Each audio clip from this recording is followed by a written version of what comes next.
Not an earnings trade because it expires way before earnings. Again, no real context clues to get, unfortunately. We wish that was not the case. When it's like the singular timestamp, there's no opportunity to watch how the bid-ask reacts. And what do I mean by that? Let's see, maybe is this the one? This is the one. So this is an Apple trade from June 17th. As you can see, it's a pretty large trade. It's about 10,000 volume, 10,000 size. We don't know necessarily that. So let me rewind just a second here. So at 149.21, these two trades right here, these two executions, we have 2,000 volume, 1,000, 1,000. You know, nothing is telling us that it's the same person, but it's probably the same person. And then later on, we have another 8,000 volume. Now it says 1999 here, but there's probably like a one contract execution somewhere.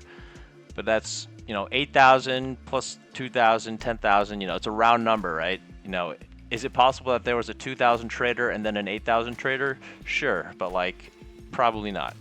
So as you can see here, in the span of 7 seconds, we have effectively one opportunity to see how the bid-ask change, right? So we see the bid-ask at 149.21 and we see the bid-ask at 149.28. At 149.21, the bid-ask was 177.180. The spot is 180. So like initially you might think that they're buys, right? Because they're coming in at the ask. It's a tight-ish spread. It's pretty tight. But then we have these two executions here in which the spot is still 180. But we see, you know, this one is still coming in at the ask. But then we have this guy right here, which is coming in at 178, 184, closer to the bid. Just a hair. Let me grab my tweet about this. 1,000 Apple, 150p, 1017 opened. I'm leaning right. True ask on the first 8,000 was probably the 184 as seen on the last execution. So here's a screenshot. We'll just look at it in the feed because it's easier to see. Like the bid ask, I say this often that, you know, something that takes place at the ask isn't necessarily a buy. Something that takes place at the bid isn't necessarily a sell, right? In keeping with that, like what does that mean? That means that if that's the case, that means that the bid ask is like a flawed system, right? It's not a perfect system. If it was perfect, then everything at the ask would be a buy, everything at the bid would be a sell, right? But that's not the case. So it's an imperfect system. So in knowing that it's an imperfect system, let me rewind slightly. So like when you have if you place an options order, like let's say like you put in this, right? And let's say you put it in for market and let's just say it said 181 ask, right? But if you got filled at 180, it would say you got a $1 price improvement, right? It would make you feel good that you saved a little bit of money by trading with, you know, with Fidelity, with Schwab, you know. But like actually you're always going to get that best price anyways. There's like a hidden bid ask that you don't actually see necessarily. It's not always there. It might be there.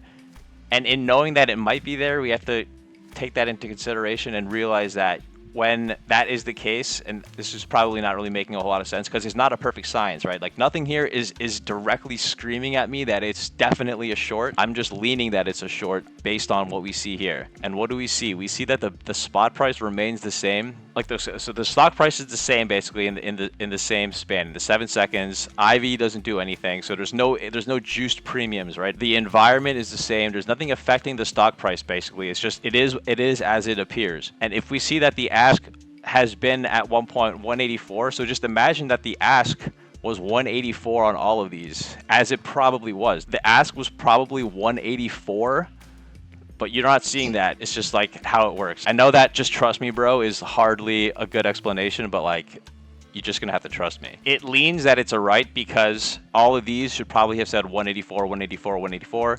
And if it said 184, 184, 184, then all three of these would have been at or closer to the bid. But since they're not, it like kind of makes it throws a wrench into it a little bit. Okay, so here's actually an expired example. So this put did exactly the same thing.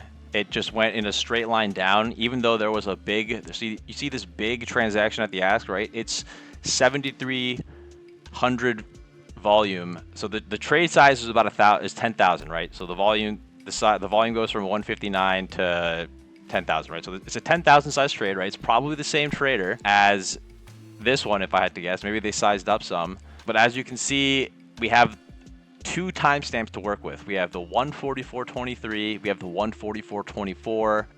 We can see that there's like a pretty sharp change in the bid ask, right? So the bid was probably always, on these earlier ones, it was probably always 143. There was some market maker out there that was willing to do business at 143, but then there was someone else that was willing to do business at the prices that they got here. So you see how the bid is dropping here. So this makes it lean short, even though this big trade does take place at the ask. If you also have to look at the tape, it does take place at the ask or at or closer to the ask, but it's a wide spread. It's a 20-cent spread. It's basically taking place in the middle. So yes, it's at the ask, but like it was a wide spread to begin with. So that's another thing that should give you a little bit of doubt.